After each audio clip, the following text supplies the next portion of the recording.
Hola, les habla Jorge Risco y esto es Terapia Urbana. Como es habitual en nuestros programas, solemos abordar temas de índole ciudadano y económico. En esta oportunidad no haremos broma de estos temas realmente serios porque se trata de un asunto de tremenda importancia en la sociedad americana. Así que con esto aclarado, doy inicio así a una sesión más de Terapia Urbana.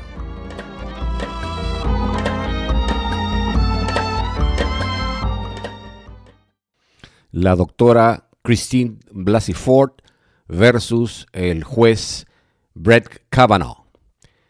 Quien se recuesta en el diván en esta sesión es la sociedad americana. Es esta sociedad la que en las últimas semanas, yo diría que por un espacio de unos 3 meses, ha vivido uno de los episodios políticos más complicados. Al producirse una vacancia en la Corte Suprema de los Estados Unidos, cabe recordar que son 9 los jueces supremos, el presidente Trump, hará aproximadamente unos 3 meses atrás, nominó para aprobación del Senado de los Estados Unidos al juez Brett Kavanaugh. Cabe recordar que el juez Kavanaugh es un funcionario público que ha ejercido un puesto en la más alta magistratura como juez federal por los últimos 12 años y también ha sido durante muchos años asesor de los distintos gobiernos republicanos de los Estados Unidos.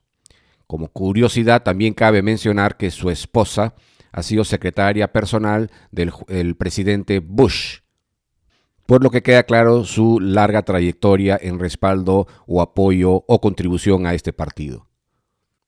Como es responsabilidad del Senado de los Estados Unidos aprobar esta nominación o rechazarla, existe un comité fiduciario compuesta por 11 miembros republicanos y 10 miembros del Senado, que tuvieron la misión de encarar esta evaluación para finalmente someter para aprobación final del Senado su candidatura o nominación. En este trayecto de tiempo surgieron muchos inconvenientes. Uno de ellos, por ejemplo, fue la recepción en los primeros días del mes de julio de una carta enviada por una doctora de psicología con el nombre de Christine Blasey Ford, en la cual, solicitando además toda la confidencialidad del caso, acusaba al candidato Brett Kavanaugh de haber sido el autor de un asalto sexual cuando ella tenía 15 años y el joven 17, evento ocurrido supuestamente en una fiesta de amigos del colegio, en la época del high school. Pero esta senadora, Feinstein, ocultó esta carta y la mantuvo en secreto durante 2 meses hasta que la presentó finalmente al comité fiduciario del Senado los últimos días previos a la aprobación de la referida nominación. Pero como sucede en política, esta carta logró filtrarse al Washington Post y esto generó un malestar enorme en la acusadora, doctora Ford. En los días previos a la votación para su aprobación a la nominación, también se logró conocer de que habían sido miembros del Partido Demócrata quienes habían contactado a la acusadora, doctora Ford, y le habían puesto a su disposición un grupo de abogados para que ayudara a la causa de su acusación. Habiéndose hecha pública esta acusación, los miembros del Partido Demócrata conminaron a la acusadora, doctora Ford, a que se presentara en una audiencia pública para que hiciera su testimonio, obviamente con un fin político de desacreditar a la nominación republicana. Ya para esto todos los medios nacionales e internacionales tenían este caso como el principal en la agenda política norteamericana. Y esto de estar en este nivel, en esta agenda política, es porque en el mes de noviembre se va a llevar a cabo la elección de un grupo de senadores.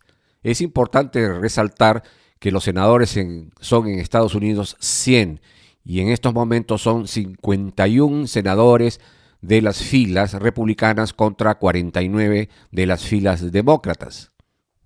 Y resulta pues estratégico para el presidente Trump y el Partido Republicano conservar no solamente la mayoría en el Senado, una mayoría por cierto muy ajustada, sino también la representación en la Cámara Principal, que es la Cámara Baja, y obviamente en el gobierno central a cargo del presidente Donald Trump. Pocas veces hemos visto a la televisión internacional cubrir por espacio de 2 semanas un solo evento, tomando, en el caso de la televisión norteamericana, más allá del 70% del tiempo de programación para cubrir este evento, y en el caso internacional entre un 30 y un 40%. Caso absolutamente insólito en la prensa nacional y en la prensa internacional. Con toda claridad hemos escuchado a comentaristas de ciertos canales de televisión representando a los intereses del Partido Republicano, donde evidentemente invitaba a analistas que defendían la posición y la postura de defensa que ejercía el candidato juez Brett Kavanaugh al haber negado rotundamente que se haya producido primero su presencia en este evento donde supuestamente se llevó a cabo este asalto sexual. Y por otro lado, a los canales de televisión que, obviamente motivados por los intereses del Partido Demócrata, lo único que hacían era atacar sin cuartel al juez Kavanaugh y defender a la doctora Ford. Pero llegó el gran día, y ese gran día fue la audiencia pública en la cual se presentó la doctora Ford, en las cuales vamos a comentar con Pilar Oliva, nuestra invitada, quien es abogado de profesión. Pilar, me he tomado el tiempo de llamarte, tú que resides en el estado de Nueva York, para que nos des una idea a todos nuestros oyentes de este caso de la designación y ya el día de hoy juramentado abogado, el juez Brett Kavanaugh, porque esto ha generado una polarización política muy grande. Quisiera tu impresión sobre este tema. Hola Jorge, ¿qué tal? Sí, bueno, ha generado un montón de controversia en Estados Unidos porque a puertas de la nominación de este juez para la Suprema sale esta mujer, Christy Blasey Ford, a hacer una acusación súper grave contra este juez de lo que habría ocurrido hace más de 30 años cuando eran adolescentes, ¿no? Yo cuando vi la televisión, porque he visto su participación en el comité fiduciario, debo de confesar que cuando leí a la señora Christine Blasey Ford, que es la acusadora de la agresión sexual que tuvo cuando tenía 15 años de edad, yo cuando la vi, la primera imagen, dije, caray, ¿estoy viendo a la señora o a la doctora Ford o estoy viendo un programa de Chucky? Porque era unos peinados y era unas miradas medias extrañas. No sé si eso también ha sido comentado allá. No, a ver, yo lo que he notado ha sido dos posiciones absolutamente polarizadas, ¿no? Aquellos que automáticamente creyeron en el testimonio de esta mujer y aquellos que han apoyado absolutamente al juez. Quizá podamos desarrollar más adelante lo que yo creo respecto a la acusación y a lo que vino después. Yo me llevé la primera impresión, te voy a confesar, Pilar, que no fue muy positiva. Claro que todos condenamos la agresión sexual, todos lo condenamos. Ese punto no está en discusión ni entre los conservadores ni entre los liberales. Pero cuando la señora se sienta, por supuesto muy bien escoltada por estos abogados, que después también vamos a comentar cómo llegaron estos abogados ahí, la señora pues toda sonriente se sienta y dice, como si no pasara absolutamente nada, y dice, bueno, acá tengo mi cafeína, como estoy lista para contestar las preguntas. Y apenas se echó a hablar, Pilar, empezó con su vocecita, que con medio llanto, medio no sé cuánto. Habló, no sé, cerca de 1 hora y media, no recuerdo, y cuando acabó la conversación, nuevamente volvió a sonreír y dijo, ya, ahora sí puedo contestar todas las preguntas porque ya tengo mi café. Eso me pareció muy extraño, no sé si lo notaste. Sí, definitivamente. A ver, yo creo que en estos testimonios, en estos hearings, siempre hay un tema de coaching detrás, ¿no? No sonrías, no hagas esto, no hagas lo otro, porque es muy importante lo que el ciudadano de a pie recibe al otro lado de la pantalla. A ver, yo sí creo que a esta mujer le pasó lo que le pasó y me da muchísima pena porque tenía 15 años y porque en general, no importa qué edad te pase, es una experiencia horrible. Pero yo creo que en su testimonio, no sé si recuerdas al detalle, seguro que sí, a ella le faltó establecer cómo es que conoce al juez Kavanaugh, cómo es que ella establece que esta es la persona que la empuja y luego la agrede en esta habitación, en esta casa durante ese verano. Hubieron muchos gaps en su testimonio, no te quedaba claro, ella llegué a esta casa, tomé una cerveza, subí al segundo piso a usar el baño y alguien me empujó por detrás y luego estaba echada en esta cama con este hombre encima y aparentemente un amigo también en la habitación, ¿no? Entonces hubo mucha información que no estuvo presente en ese testimonio y que a mí me pareció clave para poder establecer que efectivamente el hombre que había acusado era el que había cometido estos hechos, ¿no? Tú eres abogado y perfectamente estás enfocando el tema en el sentido de que obviamente una acusación debe ser corroborada, ¿no? Con pruebas, con indicios, con testimonios, etcétera, etcétera. Pero claro, yo sí me llevé una impresión a lo largo de toda esta declaración, primero que tenía 15 años de edad, luego no se acordaba quién la había llevado a los 15 años de edad desde su casa a esta reunión. No se acordaba exactamente dónde había sido esta reunión, sino solamente creo que en la zona de Chevy Chase, Washington, D.C. No se acordaba de quién la regresó a su casa.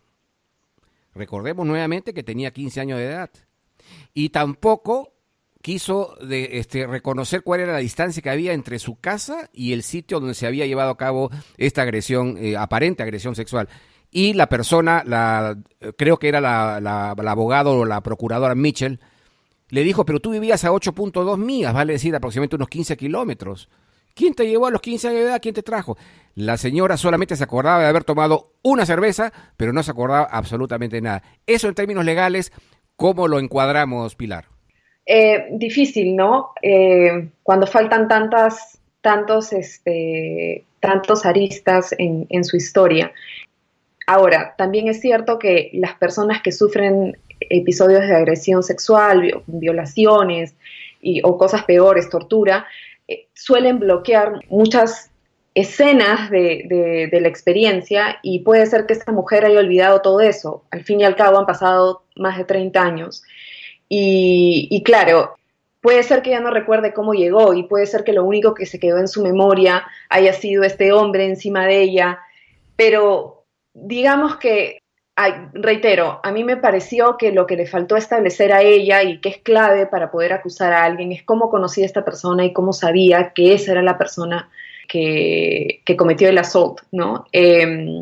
Eso y bueno, no sé si quizás esta era la primera vez que lo veía y semanas después se lo cruzó y alguien le dijo, ese es Brett Kavanaugh, no sé, pero siento que faltó y siento que al final de su testimonio y luego cuando habla Brett Kavanaugh, me pareció que no habían suficientes elementos para acusarlo de agresión sexual. Con la declaración de ella de que sí se acordaba, después de haber mencionado que no se acordaba de todo lo que hemos comentado, pero sí se acordaba de haber tomado solo una cerveza. Sin embargo, acá hay un tema interesante. Se le hizo una prueba de polígrafo. Ella es experta en el manejo de confesiones de polígrafo, porque ella es una analista psicológica y, claro, todo arreglado porque lo extraño es que el polígrafo se lo hicieron en el mismo día donde ella había enterrado a su madre y la sala donde se llevó a cabo esta prueba fue en un hotel muy cerca del aeropuerto donde, solamente se le hicieron 2 preguntas y las 2 preguntas se llevaron a decir no y no. O sea, en realidad pues con un no sé si el polígrafo fue capaz de detectar alguna alteración, ¿no? Emocional. Pero todo, pues, como me dio la impresión que era un poco manipulado, ¿no? Entonces, para cambiar el tema y irnos al otro lado, que es el acusado, Brett Kavanaugh, ¿cuál es la credibilidad final de este personaje luego del suceso ya, como se ha desarrollado, y ella cómo queda, Pilar? A ver, yo creo que cuando él comienza a hablar y deja bien en claro, bueno, era evidente que nadie le había revisado su discurso, que nadie le había hecho algún coaching porque el hombre estaba realmente fuera de control. No me pareció que estaba siendo sincero. Me pareció que, bueno, quizás también, bueno, ser acusado de lo que estaba siendo acusado es bastante grave y sobre todo en este punto de su carrera, donde estaba a punto de alcanzar el epítome, ¿no? Pero vi a un hombre desequilibrado, vi a un juez incapaz de establecer en forma clara que él nunca había tenido un problema con el alcohol, que él nunca había sido parte de fiestas donde las cosas se salieron de control. No me gustó cuando esta senadora demócrata, cuyo nombre no recuerdo, le pregunta si es que había tenido episodios de blackout y él responde evasivamente y luego le hace la contrapregunta a ella, quien no era parte de esto como testigo, ni su testimonio no importaba, o sea, no entendí la relevancia de eso. Muy, muy desesperado, poco equilibrado. Y luego han salido testimonios antes de su confirmación como juez de la Suprema. Yo debo de confesar que he estado prácticamente sin dormir estos 10 días, ¿no? La verdad que es un caso tremendamente emocionante porque además yo recuerdo que cuando era joven se dio el caso del juez también nominado a la Suprema, el juez de color Clarence Thomas. Y estaba la acusada de sexual harassment, de acoso sexual, que era la abogada Anita Hill. Y eso tuvo un momento en la historia de la Corte Suprema de los Estados Unidos. Pero en esta oportunidad debo de confesar, Pilar, que me ha parecido este caso mucho más extremo en escándalo, en intriga, en mentira, en manipulación, y además la llevaron a un terreno plenamente político cuando estamos en la antesala de la elección de una parte del Senado de los Estados Unidos.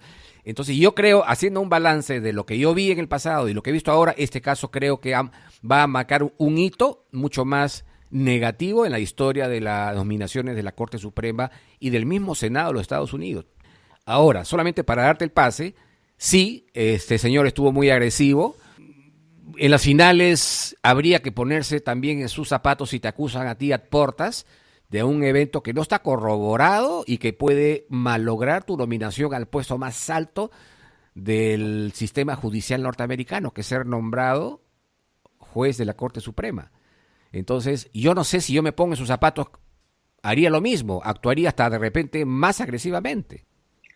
Bueno, a ver, cuando este hombre da su declaración, Kavanaugh, y dice que él prácticamente jamás había tomado cerveza en su vida, ¿no? Dijo que le gustaba la cerveza, pero que jamás había tenido un episodio de blackout. Perdona que interrumpa, Pilar, pero es tremendamente importante lo que tú mencionas respecto al blackout, supuesto estado de pérdida de la memoria ocasionado por exceso en la bebida y que de una manera u otra la parte acusadora mencionaba como una de las razones por las cuales el juez Kavanaugh no podría ocupar un puesto en el Senado, ya que aparentemente habría tenido de joven un hábito muy marcado en la bebida.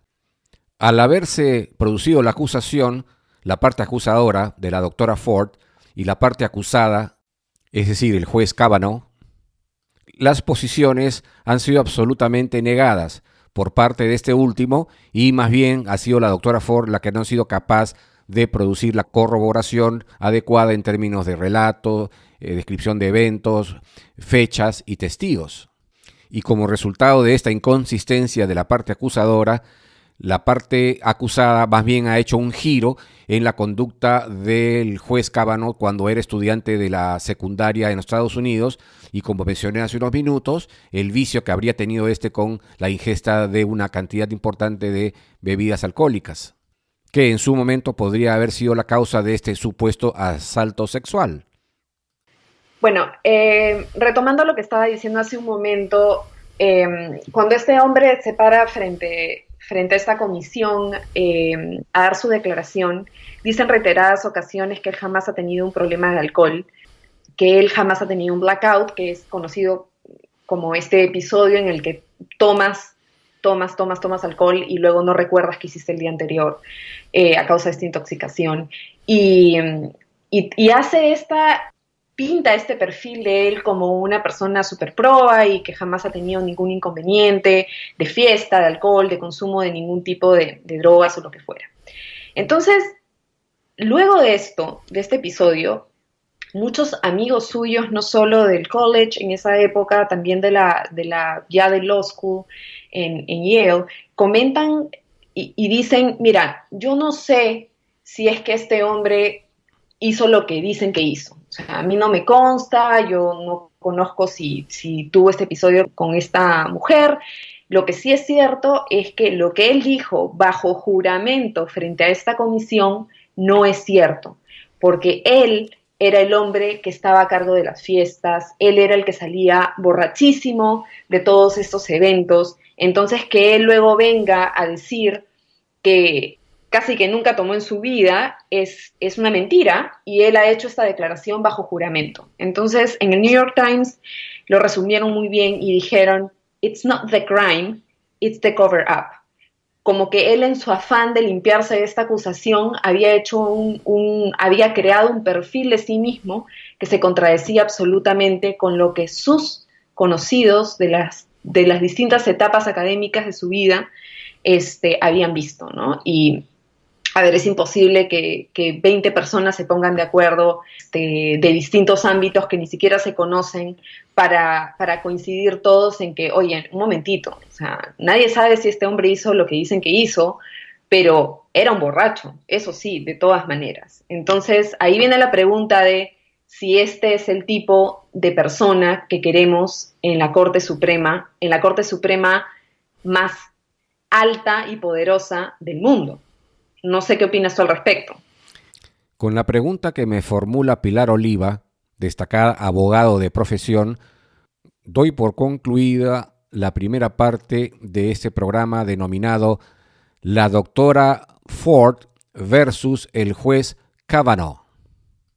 Esperando nos acompañen en la parte número 2 de este episodio de la terapia urbana, sesión en la cual intentaremos recuperar algo de tranquilidad y alegría que nos son tan necesarios.